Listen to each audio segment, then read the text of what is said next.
Frequency shifters are really cool, I think. But unfortunately, I've yet to find one that has all the features that I want out of the box. So I want to show you how I sort of rolled my own modulation-rich frequency shifter using the kilohearts ecosystem. So for this example, we're going to be listening to this modular bass sound.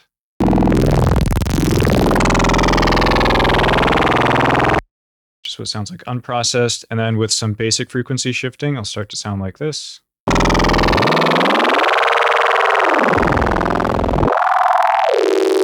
And I don't know like the DSP math of what it's doing, but I'm pretty sure it's just like taking all the frequencies and shifting up by a linear amount, which gives you like those inharmonic sort of metallic ringing sounds, which is cool, I guess, but it's not what I'm looking for. What I really like is when you turn the dry wet down to like 50% and then do like, you operate in the butter zone of like 0 to 40 hertz pretty much.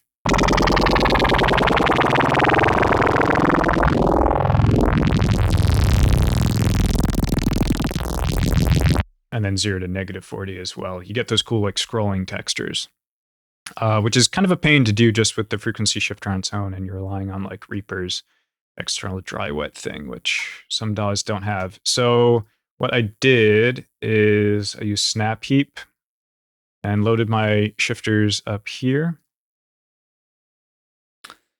And then we'll just focus on the first one for now.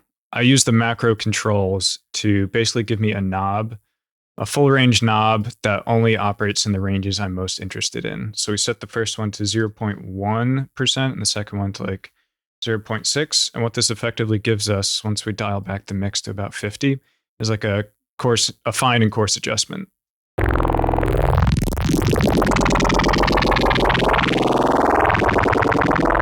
That's the fine.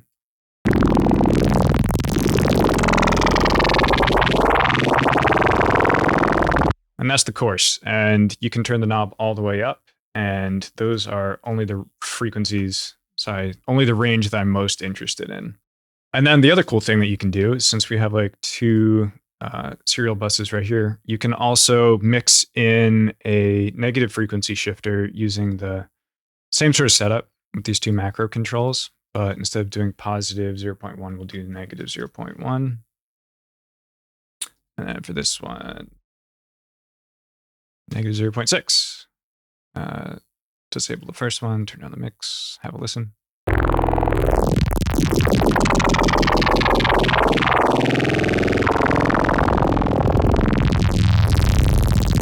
Nice. And now what we can do is use both of them in tandem, which is extremely cool.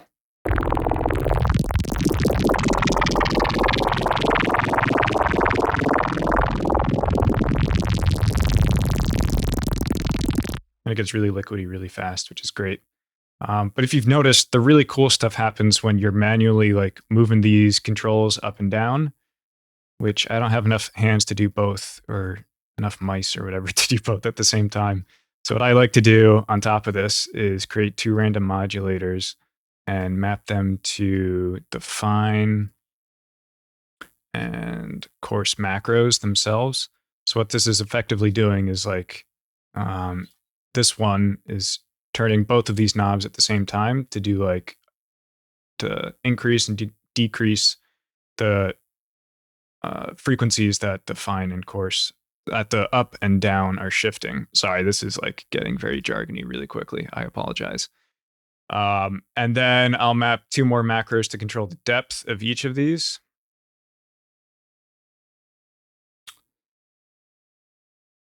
So you got fine and coarse random, and then turn these down to, oh my goodness, turn these down to 0 by default, so that when these macros are at 0, you have no modulation going on.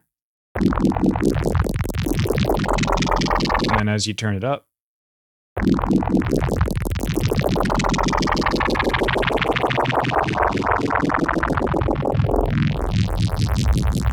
you get increasing amounts of randomization of these controls. And it just does the same thing for the coarse as well. And that on its own sounds pretty cool. But if you know me, you know that that's never enough. And if you give me the option to do something in multiband, I will take it. So we're just gonna load up that same preset that we just made. This is just all wrapped into snap heap. And then we're going to turn up the coarse and fine random amount, and then do like some downshifting coarse as well. And then duplicate that across, let's say, all 5 bands. Change the crossovers a little bit. You get this.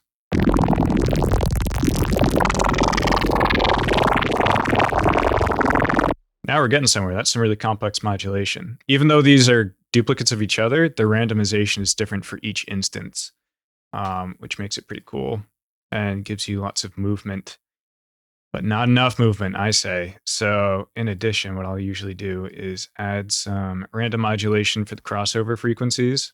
So do like one going up and one going down, smooth for both of them, and then you'll get something sort of like this.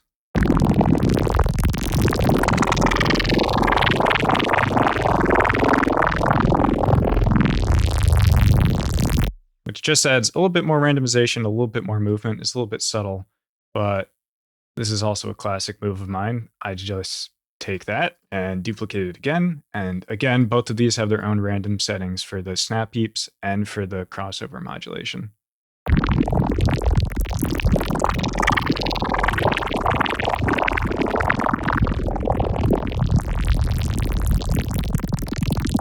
And I think that's cool. That passes my bar for how liquidy something should sound.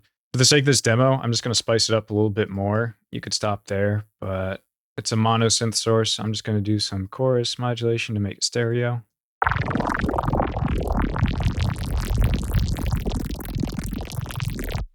And then add some OTT to bring out the details.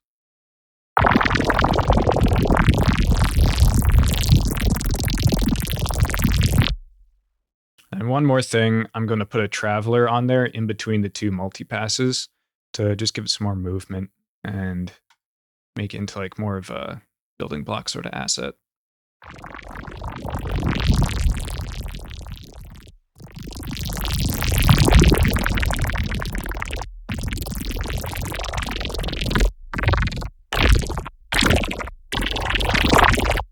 I think that's pretty cool. That's the whole trick. I'm going to try something new this time, and I'm going to upload the snap heap and multipass presets to the Kilohearts Discord, so be on the lookout for that if you want to grab it. But that's all I got. Thanks for listening.